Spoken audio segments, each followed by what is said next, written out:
Mummy, ನನ್ friends ಎಲ್ಲಾರು ಹೇಳ್ತಿದ್ರು ವಿರಾಟ್ ಕೊಹ್ಲಿ ಫೇವರೇಟ್ ಚೋಲೆ ಭಟೂರೆ ಮಾಡ್ಕೊಡ್ತೀಯಾ? ಸರಿ ಆಯ್ತು, ಬಾ ಮಾಡ್ಕೊಡ್ತೀನಿ. ಈಗ ಬಾಣಲೆಯಲ್ಲಿ ಸ್ವಲ್ಪ ಎಣ್ಣೆ ಹಾಕೊಳ್ಳೋಣ.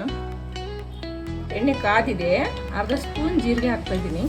1 ಸ್ಪೂನ್ ಅಲ್ಲ ಬೆಳ್ಳುಳ್ಳಿ ಪೇಸ್ಟ್, 1 ಉಳ್ಳಾಗಡ್ಡಿ ಪೇಸ್ಟ್, ಕಟ್ ಮಾಡಿರುವ ಹಸಿರು ಮೆಣಸಿನಕಾಯಿ, 2 ಟಮಾಟಿ ಪೇಸ್ಟ್, ಅರ್ಧ ಸ್ಪೂನ್ ಅರಿಶಿನ, 1 ಸ್ಪೂನ್ ಖಾರದ ಪುಡಿ, ಅರ್ಧ ಸ್ಪೂನ್ ಕರಿ ಮೆಣಸಿನ ಪುಡಿ ಹಾಕ್ತಾ ಇದ್ದೀನಿ.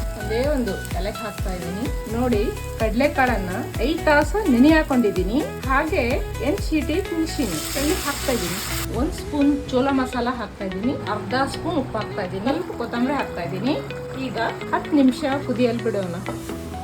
ನೋಡಿ, ಮಸ್ತಾಗಿ ಚೋಲೆ ರೆಡಿ ಆಗಿದೆ. ಬನ್ನಿ ಸರ್ವ್ ಮಾಡ್ಕೊಳ್ಳೋಣ. ನೋಡಿ, ವಿರಾಟ್ ಕೊಹ್ಲಿ ಅವರ favourite food chole bhature ready ಆಗಿದೆ. ಬನ್ನಿ ಟೇಸ್ಟ್ ಮಾಡೋಣ.